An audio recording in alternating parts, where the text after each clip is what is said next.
Hello everyone, welcome to NB show Telugu. India is the champion. 2025 champion ట్రోఫీని India అద్భుతంగా win అయింది. నిజంగా ఇది మన భారత్కి ఒక లెజెండరీ విక్టరీ. ఇంట్రెస్టింగ్ విషయం ఏమిటంటే 3 సార్లు ఛాంపియన్ ట్రోఫీ గెలిచిన ఏకైక దేశం మన ఇండియా. ఎస్, ఈవెన్ ఆస్ట్రేలియా కూడా కేవలం 2 సార్లు మాత్రమే ఈ ఛాంపియన్ ట్రోఫీని గెలవగలిగింది. మీరు ఇక్కడ టేబుల్లో చూడవచ్చు. మన ఇండియా 2002, 2013 అండ్ ఇప్పుడు 2025లో 3వసారి ఛాంపియన్ ట్రోఫీని గెలిచింది. మన ఇండియన్ టీం బ్యాటింగ్ స్టార్ట్ అయిన మొదట్లో చాలామంది ఈజీగా మనం ఈ మ్యాచ్ని గెలిచిస్తాము అనుకున్నారు. బై ద వే, ఈ మ్యాచ్ దుబాయ్లో జరిగింది. మీ అందరికీ ఆల్రెడీ తెలిసే ఉంటుంది. ఈ కంప్లీట్ ఛాంపియన్ ట్రోఫీని హోస్ట్ చేసేది పాకిస్తానే అయినప్పటికీ మేజర్ మ్యాచ్లన్నీ దుబాయ్లోనే జరిగాయి. దానికి కారణం మన ఇండియా పాకిస్తాన్లో ఆడేందుకు నిరాకరించడం. ఎందుకంటే పాకిస్తాన్లో సెక్యూరిటీ సిచ్యువేషన్ ప్రాపర్గా లేదు కాబట్టి మన ఇండియన్ ప్లేయర్స్ని అక్కడికి పంపలేదు. ఇక మ్యాచ్ విషయానికి వస్తే న్యూజిలాండ్ 251 రన్స్ చేసింది. మన ఓపెనర్స్ బ్యాటింగ్ చూసి చాలా ఈజీగా మనం ఈ స్కోర్ని చేసేస్తాము అనుకున్నారు. మొదట్లో కెప్టెన్ రోహిత్ శర్మ అద్భుతంగా రాణించారు. ఇతను 83 బాల్స్లో 76 రన్స్ని స్కోర్ చేసి మ్యాన్ ఆఫ్ ది మ్యాచ్గా నిలిచారు. శుభమ్ గిల్ అండ్ రోహిత్ శర్మ పార్ట్నర్షిప్ చూసి చాలామంది మనం ఈ మ్యాచ్ని ఈజీగా గెలిచేస్తాము అనుకున్నారు. కానీ సడన్గా వికెట్లు పోవడం, తర్వాత వచ్చిన విరాట్ కోహ్లీ కేవలం 1 రన్తో అవుట్ అవ్వడంతో టీం పైన ప్రెజర్ పెరిగింది. ఆ తర్వాత వచ్చిన శ్రేయస్ అయ్యర్ టీంకి మళ్ళీ హోప్స్ని ఇచ్చాడు. అక్షర్ పటేల్, కేఎల్ రాహుల్, హార్దిక్ పాండ్యా అందరూ కలిసి మళ్ళీ మ్యాచ్ని నార్మలైజ్ చేశారు. ఇక్కడ అద్భుతమైన విషయం ఏమిటంటే మన Indian team batting lineup present one day ఇంటర్నేషనల్లో ది బెస్ట్ అనవచ్చు. ఎందుకంటే మీరు గమనించండి, ఇక్కడ డెప్త్ ఎంతగా ఉంది అంటే విరాట్ కోహ్లీ లాంటి ప్లేయర్ 1 రన్తో అవుట్ అయినప్పటికీ టీం స్ట్రాంగ్గా నిలబడింది. విరాట్ కోహ్లీ అవుట్ అయిన తర్వాత శ్రేయస్ అయ్యర్ వచ్చి 62 బాల్స్లో 48 పరుగులు తీసి మ్యాచ్ గెలవడంలో ఇంపార్టెంట్ రోల్ ప్లే చేశాడు. ఆ తర్వాత అక్షర్ పటేల్ 29 రన్స్, తర్వాత కేఎల్ రాహుల్, హార్దిక్ పాండ్యా అండ్ చివరిగా రవీంద్ర జడేజా చాలా ఈజీగా న్యూజిలాండ్ స్కోర్ని చేసేశారు. ఓవరాల్గా ఇది ఒక ట్రెమెండస్ టీమ్ ఎఫర్ట్. టీం మొత్తం కలిసి న్యూజిలాండ్ని ఓడించేసింది. నిజం చెప్పాలంటే మన కొన్ని ప్రీవియస్ టోర్నమెంట్స్లో ఇదే న్యూజిలాండ్ టీం మనకు కొన్ని బ్యాడ్ మెమొరీస్ ఇచ్చింది. కానీ ఈసారి న్యూజిలాండ్ టీంని మనం స్ట్రాంగ్గా పోరాడి ఓడించగలిగాం. And finally we became the champions. ఈ మొత్తం టోర్నమెంట్లో మన భారత బ్యాటింగ్ డామినేట్ చేసింది. కానీ మన బౌలర్స్ కూడా అమేజింగ్గా పర్ఫార్మెన్స్ ఇచ్చారు. పర్టికులర్లీ మనం ఇక్కడ వరుణ్ చక్రవర్తి గురించి మాట్లాడుకోవాలి. మీరు ఇక్కడ ఆర్టికల్లో చూడవచ్చు. శిఖర్ ధావన్ ప్రకారం bringing in Varun Chakravarthy was a master stroke.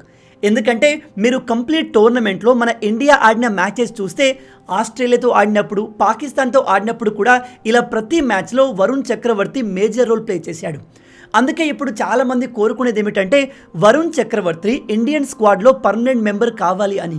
అతడి పర్ఫార్మెన్స్ కూడా అదే లెవెల్లో ఉంది. Really he deserves it. ఇక మీలో చాలామందికి ఒక డౌట్ ఉండే ఉంటుంది, బ్రదర్ మన ఇండియా ఛాంపియన్ ట్రోఫీ గెలిచేసింది, దట్ ఈస్ గుడ్, మరి గెలిచిన మన టీంకి ఎంత ప్రైజ్ మనీ రాబోతుంది అని.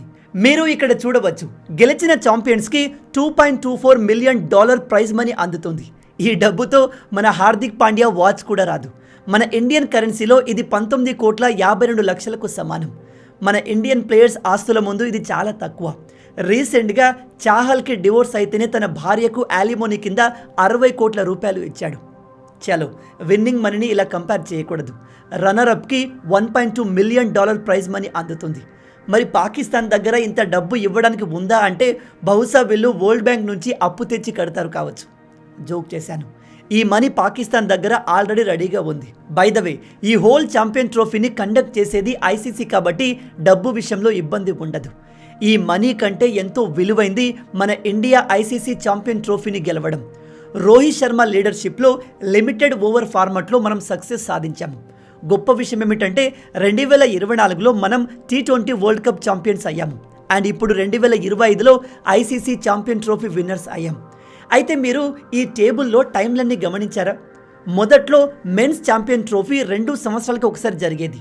ఆ తర్వాత 4 సంవత్సరాలకి, 2017 నుంచి చూస్తే ఇప్పుడు 8 సంవత్సరాలకు జరుగుతుంది. అలా ఎందుకో ఎప్పుడైనా ఆలోచించారా? ఎందుకంటే 2017 ఛాంపియన్ ట్రోఫీ తర్వాత ఈ ఐసీసీ ఛాంపియన్ ట్రోఫీ అవసరం లేదు అనుకున్నారు.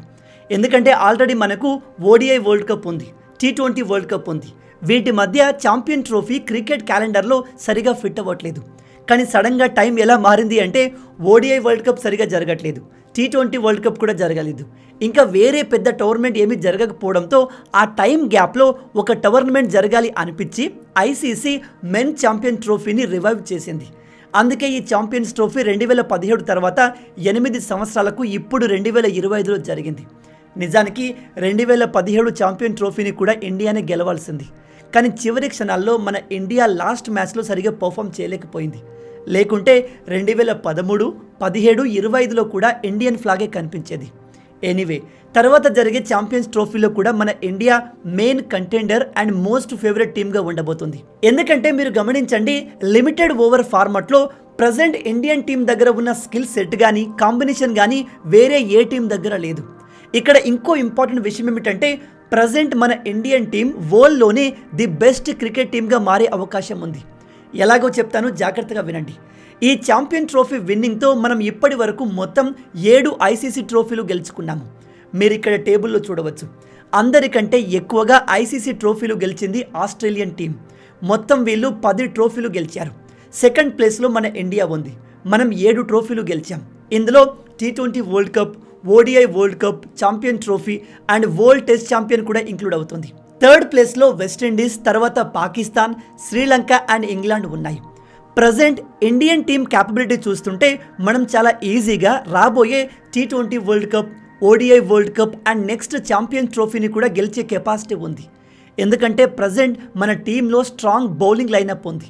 సేమ్ టైంలో మన బ్యాటింగ్ కూడా అద్భుతంగా ఉంది అండ్ టీం కూడా చాలా ఫిట్గా ఉంది. అండ్ మన టీంలో యాడ్ అయ్యే న్యూ ప్లేయర్స్ కూడా అద్భుతంగా రాణిస్తున్నారు. దానికి మేజర్గా ఐపీఎల్కి థ్యాంక్స్ చెప్పుకోవాలి. ఎందుకంటే మన ప్లేయర్స్కి కావాల్సిన ఇంటర్నేషనల్ లెవెల్ ఎక్స్పీరియన్స్ ఐపీఎల్లో దొరికేస్తుంది. ఓవరాల్గా నిన్నటి రోజు a great day for India and Indian cricket. కానీ పాకిస్తాన్కి ఈ కంప్లీట్ టోర్నమెంట్ ఒక పీడకల లాంటిది. ఎందుకంటే మీరు గమనించండి, పేరుకు ఈ ఛాంపియన్ ట్రోఫీ మొత్తాన్ని హోస్ట్ చేసింది పాకిస్తానే అయినప్పటికీ మేజర్ మ్యాచ్లు ఏవి కూడా పాకిస్తాన్లో జరగలేదు. సెమీఫైనల్ అండ్ ఫైనల్ రెండు కూడా బయట దుబాయ్లోనే జరిగాయి. వాళ్ళ టీం పర్ఫార్మెన్స్ కూడా వరస్ట్గా ఉండింది. బట్ ఇండియా మాత్రం అన్బీటబుల్గా మారి ఛాంపియన్స్గా నిలిచింది. This is a great news for us. ఇక ఫైనల్గా ప్రజెంట్ మన ఇండియన్ టీం పైన మీ ఒపీనియన్ ఏంటి? టీం ఇలాగే స్ట్రాంగ్గా ఉందా లేదా వేరే ప్లేయర్స్ని యాడ్ చేయాల్సిన అవసరం ఉందా? అండ్ రీసెంట్గా సోషల్ మీడియాలో రోహిత్ శర్మ ఫిట్గా లేరు, లావుగా ఉన్నాడు అంటూ కొంతమంది పొలిటీషియన్స్ కూడా అతనిపైన కమెంట్స్ చేశారు. వాటిపైన మీ ఒపీనియన్ ఏంటి? మీ ఆలోచనల్ని కింద కామెంట్లో తప్పకుండా చెప్పండి. మొత్తంగా ఇవే ఈ వీడియోకి సంబంధించిన పూర్తి విషయాలు. ఈ వీడియో మీకు నచ్చింది అనుకుంటున్నాను. నచ్చితే అలా ఊరికే చూసి వెళ్ళిపోకుండా వీడియోని లైక్ చేయండి. ఈ వీడియోకి నేను మీకు ఇచ్చే లైక్స్ టార్గెట్ 5,000 లైక్స్. చాలా ఈజీ, సింపుల్గా చేసేయండి. అండ్ ఇలాంటి మరిన్ని ఇంట్రెస్టింగ్ వీడియోస్ కోసం మన ఛానల్ని సబ్స్క్రైబ్ చేసి మమ్మల్ని సపోర్ట్ చేయొచ్చు కదా. ఇది మీకు కంప్లీట్లీ ఫ్రీయే, కానీ మీరు చేసే ప్రతి ఒక్క లైక్ అండ్ సబ్స్క్రిప్షన్ మాకు మరిన్ని వీడియోస్ చేయడానికి ఒక మోటివేషన్లా ఉంటుంది. కాబట్టి వీడియోని లైక్ చేసి ఛానల్ని సబ్స్క్రైబ్ చేయడం మర్చిపోవద్దు. రాబోయే వీడియోలో ఇంకో ఇంట్రెస్టింగ్ టాపిక్తో మళ్ళీ కలుద్దాం. అండ్ దెన్ జై హింద్.